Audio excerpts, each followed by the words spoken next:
नमस्कार, नवीन एका व्हिडिओमध्ये आपलं सहर्ष स्वागत। डबल महाराष्ट्र केसरी पैलवान शिवराज राक्षे यांची मुलाखत घेण्यासाठी आपण आंतरराष्ट्रीय कुस्ती संकुल पुणे या ठिकाणी आलेलो आहोत।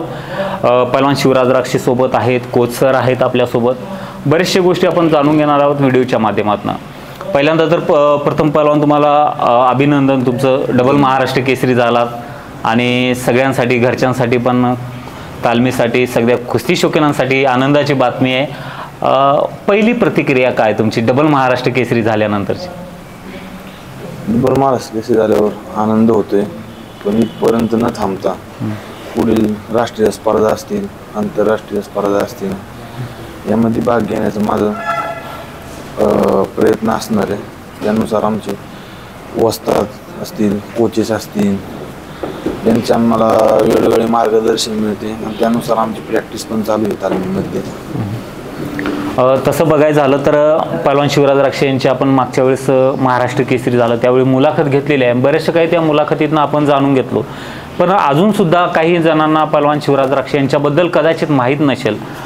गेले कोरोना काळ, लॉकडाऊनमध्ये अशी परिस्थिती होती की पैलवानकी कुठं तर थांबते काय की, आणि पैलवान आज डबल महाराष्ट्र केसरी झाल्यात ते तुम्हाला पडद्यावर दिसत असते, परंतु त्याच्या पाठीमागचा जो खडतर प्रवास आहे मला वाटते क्वचित लोकांना माहीत आहे आणि ते कुठंतरी लोकांपर्यंत हा विषय गेला पाहिजे।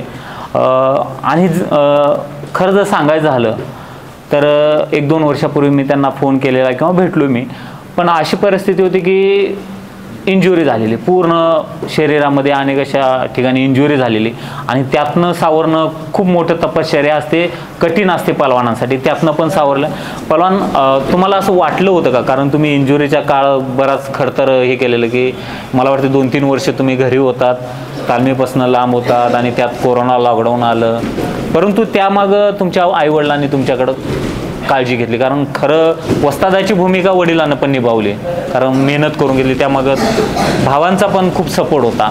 तो कसा काळ होता तुम्हाला आणि महाराष्ट्र केसरी आपण होऊ शकल का असं वाटलं होतं का तुम्हाला? कोरोनाचा काळ आता सगळ्यांसाठी खडतरच होता। मी एक ग्रामीण भागातील पैलवान, परिस्थिती पण नाजूकच आहे। आर्थिकदृष्ट्या बघायला गेलं तर जमीन काय मला जास्त नाही, 2 एकर जमीन आहे आणि दुधाचा व्यवसाय म्हणून सर्व वडिलांनी माझे कष्ट घेतले लॉकडाऊनच्या काळामध्ये। भाऊ असतील माझे दोन्ही पण, यांचं मला योगदर्शन, मार्गदर्शन लाभलं। कुटुंबाची मला साथ होती चांगली, त्यांनी मला कुठं कमी पडून दिलं नाही, खचून दिलं नाही।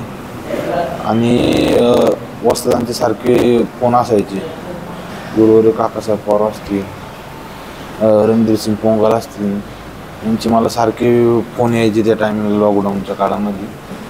करत राहा त्यामुळं मी करत राहिलो आणि आज इथपर्यंत पोहोचलो। बरेचसे पैलवान असतात की ते इंजुरीमुळं त्यांची कुस्ती कुठंतरी थांबत असते, परंतु पैलवानांनी त्याच्यावर मात केलेला आहे। पैलवान, इंजुरी काय झाली तुम्हाला नेमकं ते पण सांगितलं तर बरं होईल। इंजुरी बरंच झालेली आहे मला, 2 गुडघ्यांचे ऑपरेशन झालेले आहे, एक शोल्डरचं ऑपरेशन झालेले आहे, एक खानवटीचं ऑपरेशन झालेलं आहे। माझ्या ऑपरेशनचा काळ खडतरच होता, परंतु मला घरच्यांनी असतील, वस्ताद मंडळींनी असतील, बाहेरची जनता आहे त्यांची मला पॉलिसी यायची, मला कधी त्यांनी खचून दिलं नाही, त्यामुळं मला प्रेरणा मिळत गेली आणि मी करत राहिलो कष्ट, त्यामुळे आज इथपर्यंत पोहोचलो।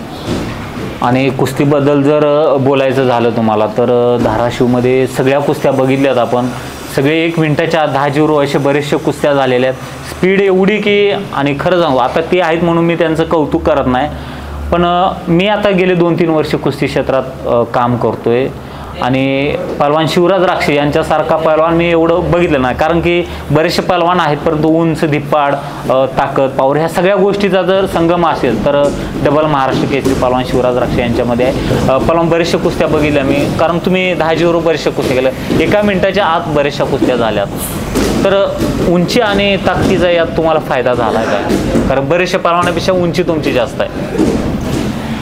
सगळ्याच गोष्टींचा आता म्हणतात त्यामध्ये, आता कसं असतं, सगळेजण म्हणतात की पैलवानाचा गुडघ्यामध्ये मेंदू असतो, पण तसं नाही। एक स्प्रिंटर एवढं पैलवानामध्ये म्हणजे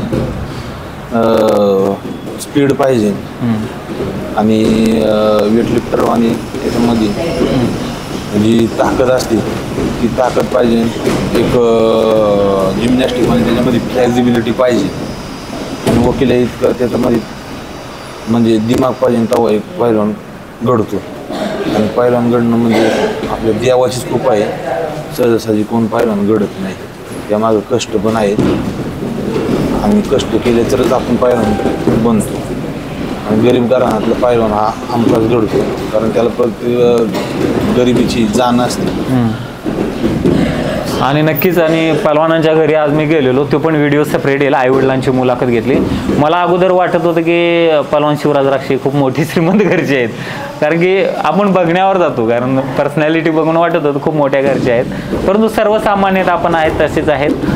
शेती, वडील थोडीफार शेती आहे, व्यवसाय वगैरे करतात. आणि पहलवान आईवडिलांचं तुम्हाला सुरुवातीपासून सपोर्ट कसा असायचा?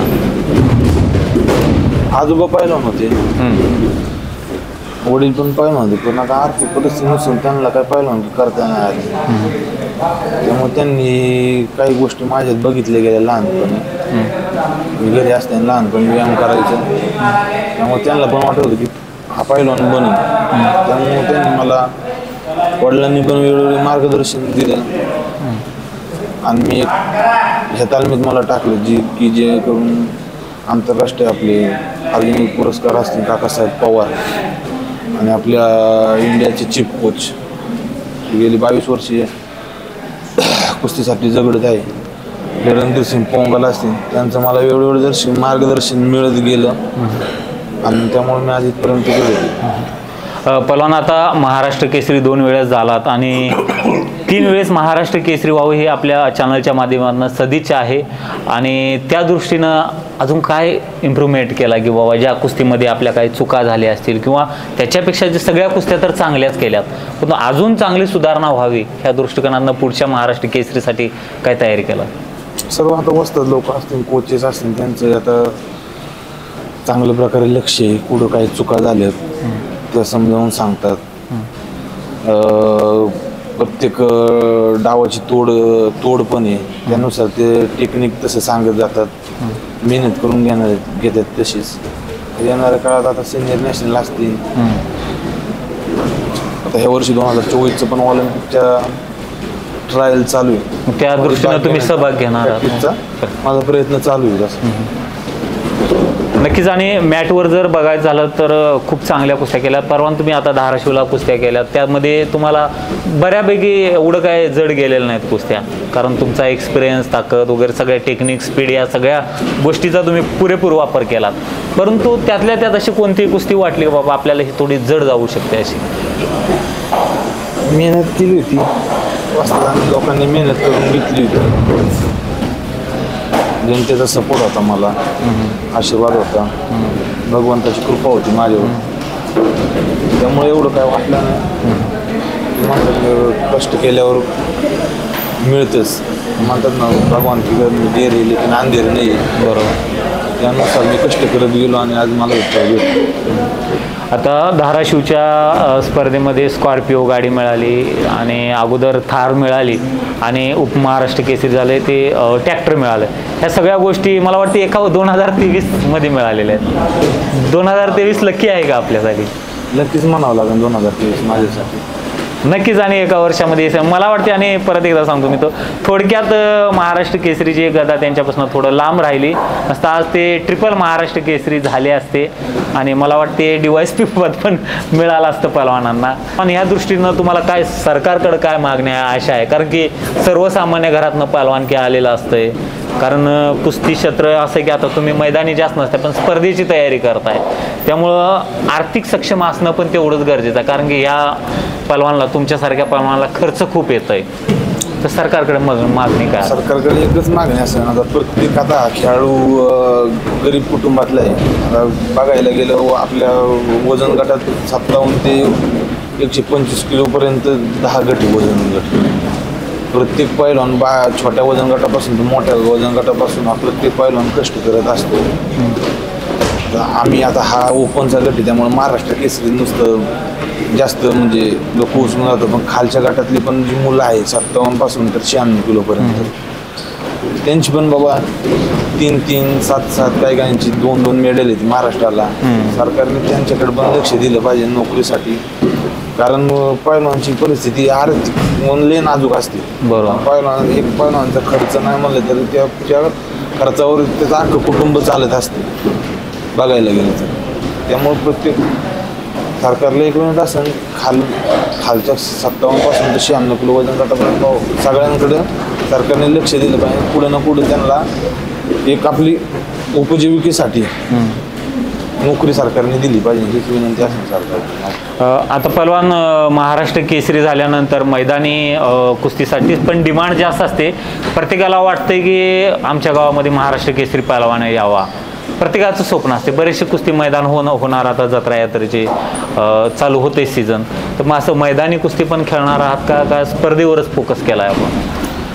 दोन्हीकडे पण फोकस आहे, पण जास्त करून स्पर्धेवरच आहे. कारण तालमीचं स्वप्न म्हणजे ऑलिम्पिकचं आहे, त्यानुसार इंटरनॅशनल स्पर्धेचं स्वप्न आहे. त्यामुळं वाजता लोक असतील, कोचेस लोक असतील, त्यानुसार प्रॅक्टिस घेण्याचं काम चालू आहे सारखं कंटिन्यू. आपले DSP अर्जुन पुरस्कार राहुल नाना आवारे असेल, त्यांचं पण योग्य मार्गदर्शन मिळते. शरद पवार असतील कोचेस, त्यांचंही सारखं कंटिन्यू सकाळ संध्याकाळ मुलांना मार्गदर्शन असतं. त्यानुसार प्रॅक्टिस चालू आहे, प्रयत्न तर करतोय, आता बघूया. नक्कीच. आणि आपल्यासोबत कोच सर आहेत, कोच सरांकडूनच जाणून घ्या. सर जी कैसा लगा आज आपका बंदा चला जो डबल महाराष्ट्र केसरी हुआ, पूरा महाराष्ट्र का प्यार मिला है और तालमी को उनके माध्यम से डबल महाराष्ट्र केसरी मिला है? बहुत बहुत खुशी हुई है। मैं बताना चाहता हूँ कि आज की जो कुश्ती है, आज के दिनों की जो कुश्ती है,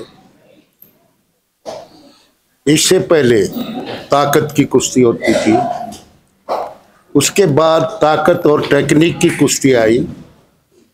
अब ज़्यादा से ज़्यादा जो है कुश्ती टैक्टिक्स की आ गई है कि कौन पहलवान क्या लड़ता है, किसके साथ कैसे लड़ने का। सबसे महत्व की चीज़ आज के दिन ये है कि पहलवान को पहली मिनट में कैसे लड़ना चाहिए, दूसरी में कैसे, तीसरी में कैसे, और रेस्ट के दौरान पूरा रिलैक्स होना चाहिए, दिमाग में टेंशन ना रख के, हाई घाई ना करके। एक बार पॉइंट चले जाते हैं, उसमें ज़बरदस्ती अंधा होके अटैक ना करे।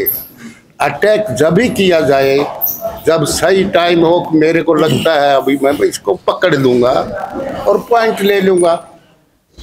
तो ऐसे टैक्टिक्स की कुश्ती आ गई है ज़्यादा कि मैट के अंदर कैसे लड़ने का, कोने पर कैसे लड़ने का, अटैक करने का, कहाँ पर कौन सा दाव का अटैक करना का। ये सबसे महत्व की बात है। मैं आपको दर्शकों को एक कुश्ती जो धाराशिव में हुई इसके बारे में बताना चाहता हूँ। 86 किलो की थी क्या रे, 92 की इसकी चिन्नू की, हाँ चिन्नू की कुश्ती थी। आखिरी सेकंड तक दूसरा पहलवान जीता हुआ था और उसको अटैक करने की जरूरत नहीं थी, सिर्फ 5 सेकंड निकालने थे, मगर उसने अटैक किया। चिन्नू ने काउंटर अटैक किया और काउंटर अटैक में वो उसको डेंजर में ले जाने के पोजीशन में आ गया। अगर वो 2 सेकंड भी उसी टाइम समाप्त हो गया जो ही उसकी थ्रो लगी। उसको दूसरे पहलवान को कोई अटैक करने की जरूरत नहीं थी, वो गोल्ड मेडल था। गोल्ड मेडल उसने खुद खोया है। चिन्नू अटैक करने की पोजीशन में नहीं था, 2 सेकंड बाकी थे। तो सबसे महत्व की चीज जो आज के दिन कुश्ती में है, ताकत भी चाहिए, टेक्निक भी चाहिए, टैक्टिक्स भी चाहिए और शांत स्वभाव से। हाई घाई में जो भी काम होता है उसमें आदमी फंस जाता है।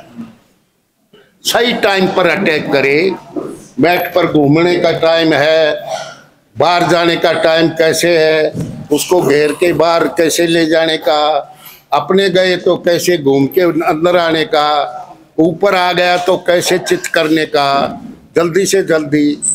और ये ज्यादा कुश्ती अभी टैक्टिस के बारे में आ गई। अभी पहलवान का आगे वाला फोकस कैसे आप ये किया है कि आगे क्या है? देखो, हमारा तो फोकस है, हमारा तो बहुत बड़ा मन है, मगर परमात्मा इसकी सेहत ठीक रखे, इसको इसका भी मन ना भरे कि मैं 2 बार हो गया महाराष्ट्र केसरी और 1 बार उप महाराष्ट्र केसरी हो गया। इसका मन इस टाइम भरना नहीं चाहिए कि मैं बहुत हो गया। इसका मन जब तक रहेगा, मेरे को लगता है कि ये अच्छी तरह से जैसे अभी लड़ रहा है, लड़ता रहेगा तो मेरे ख्याल में 2-3 साल और अच्छी तरह से लड़ेगा। नक्कीच मंडळी, पहलवान शिवराज रक्षे यांना महाराष्ट्र केसरी, डबल महाराष्ट्र केसरी झाल्याबद्दल आपल्या चॅनलच्या माध्यमातून शुभेच्छा आणि आशा करतो ट्रिपल महाराष्ट्र केसरी लवकरच व्हावे ते। आणि या व्हिडिओच्या माध्यमातून हितचिंतकांना, सबस्क्रायबरना एक मी सांगतो की गेले काही दिवस आपण बरेचसे कुस्तीचे व्हिडिओ असो किंवा मुलाखतीचे व्हिडिओज बघतोय। काही लोकांचे निगेटिव्ह कमेंट असतात, कृपया करून करू नका, कारण की कोणत्याही पहलवानाविषयी अपशब्द वापरणं हे चुकीचं आहे। जर एका तुम्हाला व्हिडिओ आवडत नसेल तर नक्की बघू नका, परंतु कुठल्याही पहलवानावर कमेंट्स करताना 10 वेळेस विचार करा, कारण आज कोणताही पहलवान ज्या वेळेस तयार होतो तो ओपन मध्ये खेळत असतो, त्याच्या मागे खूप तपश्चर्या, खडतर प्रवास असतो, ह्या गोष्टी माहीत नसतात। आणि कुस्ती अशी झाली तशी झाली माप काढत बसणं गावाचे हे चुकीचे आहेत। आणि राजकारण, आता ती संघटना असो ही संघटना असो, ह्यात कुठल्याही पहलवानांचं कोणी वस्तादांशी तालमीशी काय देणं, ते खेळाडू म्हणून असतात, कुठलाही पहलवान असो। तर कृपया करून निगेटिव्ह कमेंट करू नका। बरेचसे कमेंट येत असतात, त्या गोष्टी आपण आवर्जून या ठिकाणी सांगतो, कारण सगळे पहलवान सारखेच असतात, त्यामुळे प्रत्येक पहलवानामागे तुम्ही खेळाडू म्हणून बघितलं पाहिजे। कारण आम्ही ज्यावेळेस अशा गोष्टी कमेंट्सला सामोरे जात असतो, वाचत असतो, त्यावेळी आम्हाला कुठेतरी मनात वाटते की लोक असे का करतात, मनाला वाईट वाटतंय। आणि एखाद्या पहलवानाविषयी तुम्ही ज्यावेळेस कमेंट करताय त्या पहलवानांना किती वाईट वाटत असेल, कारण बरेचशा कुस्तीबद्दल लोक उगीच माप काढतात, निगेटिव्ह विचार करतात। आणि हे जे कमेंट करणारे आहेत ते एकतर्फी प्रेम म्हणतो, एखाद्या पहलवानावर तुमचं एकतर्फी प्रेम असेल तर ह्या गोष्टी करत असतात, हे कुठेतरी करायला नाही पाहिजे। आणि सगळे पहलवान हे सारखेच असतात, खेळाडू म्हणून त्यांच्याकडे बघितलं पाहिजे। परत एकदा विनंती करतो आपल्या सबस्क्रायबर आणि चाहत्यांना की आज ही मुलाखत घेतलेली आहे आपण, तर मुलाखत कशी वाटली हे नक्की सांगा। एक बात मैं आप लोगों को बताना चाहता हूँ कि पुराने जमाने से कहते आए, कुश्ती को पुश्ती नहीं। कोई भी पहलवान कभी भी हार सकता है, कभी भी जीत सकता है। हमने 18 साल नेशनल कैंप में रहे हैं, पहलवानों की प्रैक्टिस कराई है, 5-5, 6-6 पहलवान होते थे और ट्रायल कराते रहे ना। आपकी ट्रायल में 3-3 ट्रायल कराते थे हम। अब कोई जो बढ़िया से बढ़िया हो वो पहलवान बाहर जाना चाहिए। नेशनल चीफ कोच था मैं, उसके हिसाब से हमने देखा है किस टाइम कौन से पहलवान का थोड़ा सा दिमाग उग चुक हुआ। बराबर के होते, बिल्कुल बराबर के। आधा घंटा पहले एक पहलवान जीता है, दूसरा हारा है, आधा घंटा के बाद फिर कुश्ती कराई है तो दूसरा जीत जाता है, वो पहला हार जाता है। तीसरी कुश्ती में फिर चेंज हो जाता है। तो कुश्ती का कोई ये मान के मत चले अब ये पहलवान अच्छा ही अच्छा है, ये सब चलता रहता है। किसी टाइम शरीर बढ़िया काम करता है, किसी टाइम नहीं करता, किसी टाइम दिमाग थोड़ा सा चूक कर जाता है तो गलती हो जाती है।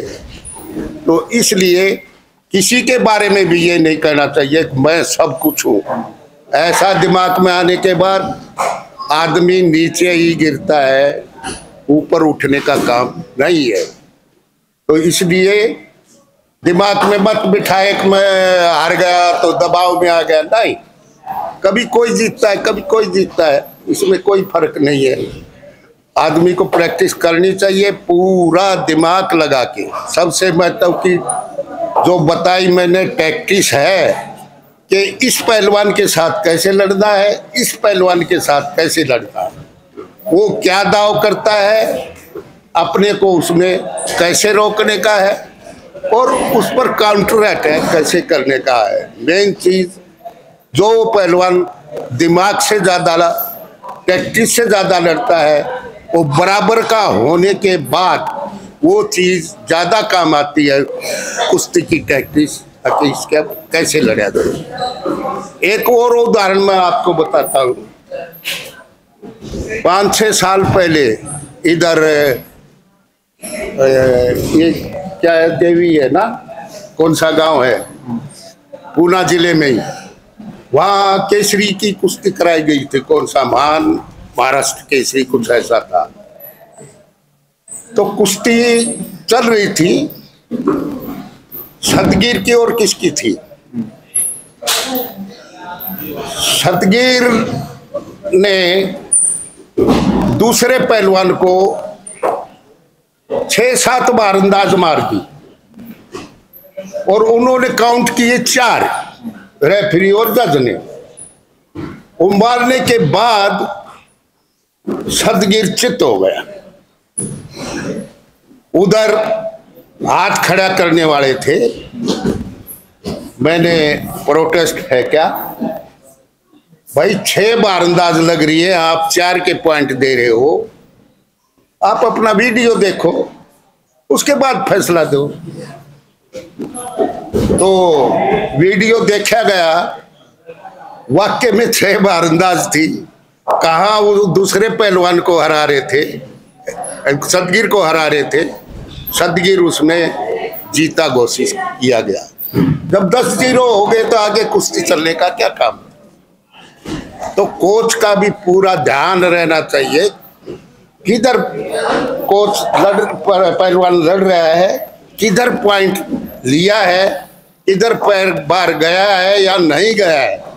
हम गलत भी फेंक के अपना एक पॉइंट खोते हैं और वो भी चांस खोते हैं कि दोबारा हम फेंक भी ना सके, दोबारा ना फेंक सके, गलती भी हो जाएगी तो भी हमारे पॉइंट जाएंगे। इसलिए टेक्निक, टैक्टिस और कोच की ध्यान करने का सारा चीज वो जरूरी है।